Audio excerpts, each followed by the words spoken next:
बिस्मिल्लाहिर्रहमानिर्रहीम। मैं ग़ुलाम मोहम्मद अदर बात कर रहा हूँ और आप हमारा यूट्यूब चैनल देख रहे हैं नई राहें। काश्तकार भाइयों, आज हम आपको आलू की जो बेल की कटाई है उसके मुतालिक बताएंगे, क्योंकि जैसे ही आपके आलू मुख्तलिफ वैरायटीज़ का जो सिस्टम होता है वो मुख्तलिफ होता है। जैसे ही आपकी जो आलू की फसल है वो पक कर तैयार हो जाए, आपके हिसाब से आलू का जो साइज़ है वो ठीक हो जाए, तो आपने आलू की पटाई अगर करनी है तो आपको कम अज़ कम आलू की पटाई से 7-8 दिन पहले आपको बेल की कटवाई करवानी पड़ेगी।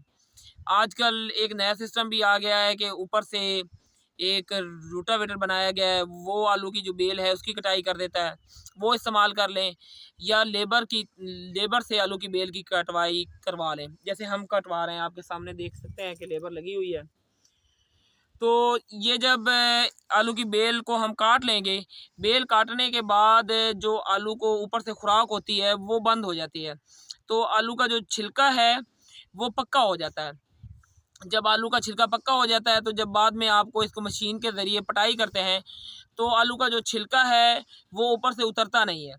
आलू का जब छिलका उतरता नहीं है तो आलू की जो है ख़राब नहीं होती, क्वालिटी ख़राब नहीं होती।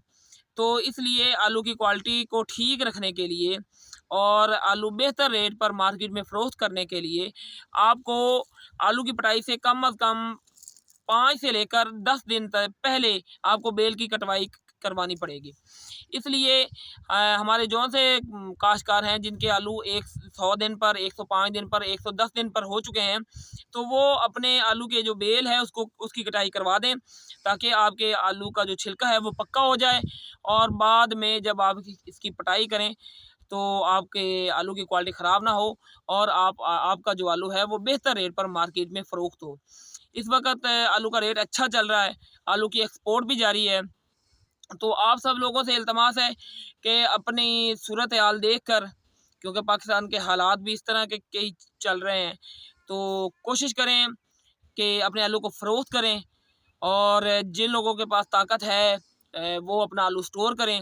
आलू का जो रेट है वो इस दफ़ा उम्मीद बहुत है कि वो अच्छा रहेगा। बाकी अल्लाह ताला हर किसी के रिज़्क़ में बरकत फ़रमाए। अल्लाह ताला आपका हामी व नासिर हो। बहुत शुक्रिया।